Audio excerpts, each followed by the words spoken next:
हमारे साथ अविनाश गुप्ता जुड़ चुके हैं। अविनाश जी नमस्कार। क्लियरली जो आउट परफॉर्मेंस है, अगर हम कमोडिटी ऑफ द ईयर भी बोले तो शायद चांदी को बोल सकते हैं, जिस तरह के गेन्स हमने यहाँ पर आते हुए देखे हैं। टू बिगिन विद, आपको क्या लगता है कहाँ जा रहे हैं प्राइसेस? चांदी में मनीषा जी 100% तेजी है, there is no doubt about it. मैं यही बोल रहा हूँ कि तेजी बहुत 100% तेजी लग रही है। It is not going to stop here and we can see a rise till 65 till the end of this financial year, sorry this December. $65 आप कह रहे हैं साल के अंत तक? हाँ, $65 तक पहुंच सकता है इस साल के अंत में, क्योंकि जो स्टेज पर अभी चांदी खड़ी है ये $54 के आसपास चल रही है। ये अगर एक 54.5 का जो हाई है वो अगर से ब्रेक करता है तो 65 पहुंचते हुए इसको टाइम नहीं लगेगा हमेशा।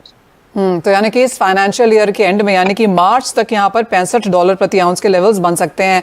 अविनाश जी, एक इंपॉर्टेंट होगा जानना कि किस तरह का रिएक्शन हम इंडियन मार्केट्स में देख रहे हैं, क्योंकि जिन भी लोगों से मेरी बात अब तक यहाँ पर हो रही है वो कह रहे हैं कि सोने के प्राइसेस बढ़ने से वॉल्यूम पिछले साल के मुकाबले 20 से 25% नीचे गई है, लेकिन जहां तक चांदी की बात है हमने यहाँ पर कोई वॉल्यूम इम्पैक्ट आता हुआ नहीं देखा है।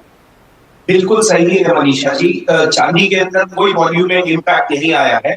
इनफैक्ट अगर से मैं देखूंगा तो चांदी के अंदर आज अगर आप देखोगे तो चांदी के अंदर we are seeing a volume up this year, और इंपोर्ट्स भी आपको दिखा रहे हैं कि the volume in silver is more than last year, क्योंकि जैसे जैसे सोने का दाम बढ़ रहा है लोगों की पॉकेट साइज उतनी ही है या 10% बढ़ी है, लेकिन उनकी एस्पिरेशंस कम नहीं हुई है। तो जिनकी एस्पिरेशंस हाई है और उनका बजट कम है वो चांदी की तरफ मूव कर रहे हैं, क्योंकि चांदी की जो ज्वेलरी बन रही है वो आज गोल्ड के स्टैंडर्ड के बराबर बन रही है, तो उसकी वजह से लोग चांदी की ज्वेलरी की तरफ रुझान उनका बढ़ता जा रहा है मनीषा जी।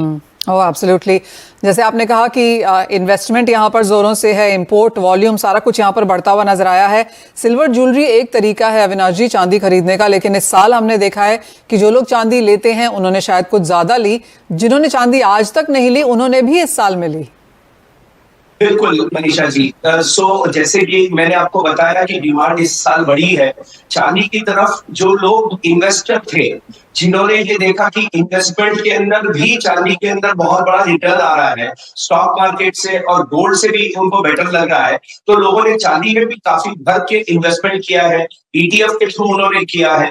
तो सभी एस्पेक्ट से चांदी के अंदर इन्वेस्टमेंट भी बढ़ा है और उसका कंजप्शन भी बढ़ा है, तो दोनों एस्पेक्ट से ही चांदी की तरफ रुझान काफी अच्छा रहा है। और जैसे कि सप्लाई स्क्वीज थी तो दिवाली के टाइम पे हमने देखा कि ऑलमोस्ट 10% का प्रीमियम फिजिकल में चल रहा था, विच वॉज अनप्रेसिडेंटेड, और वो बहुत ही लोगों को परेशान भी किया है, क्योंकि जब भाव नीचे आए थे तो उनको लगा कि हमारी चांदी 15% 17% गिर गई, लेकिन वो गिरी 5 से 7% थी। तो ये सारी चीजें हुई है, बट मुझे ये लगता है कि जिन्होंने भी वो जो यूफोरिया था उसके अंदर चांदी खरीदी है उनको नुकसान नहीं होगा आगे जाकर के, वो कवर अप हो जाएगा।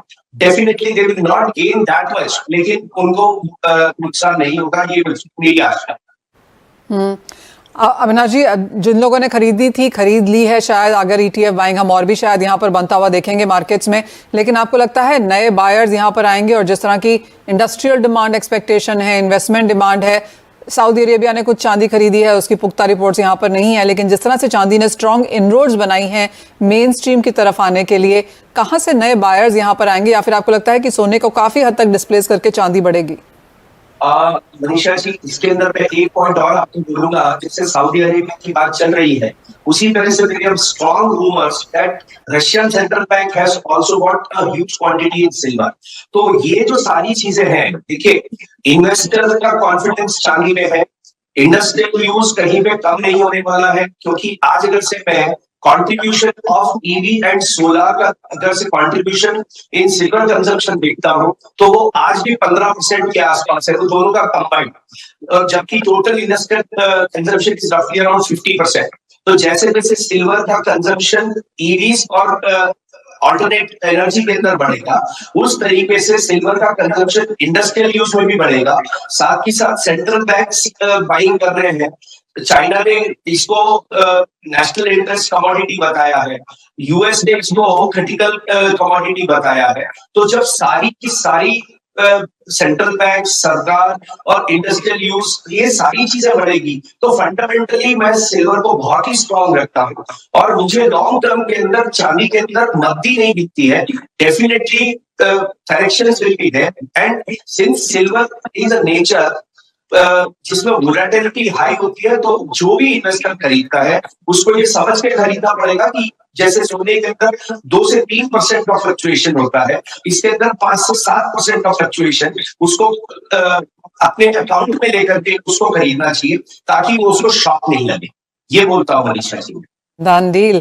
अविनाश जी बहुत शुक्रिया साथ जोड़ने के लिए। तो clearly imports, volumes, jewellery buying, investment, central bank buying, सभी कुछ यहाँ पर चांदी में बढ़ती हुई नजर आई है।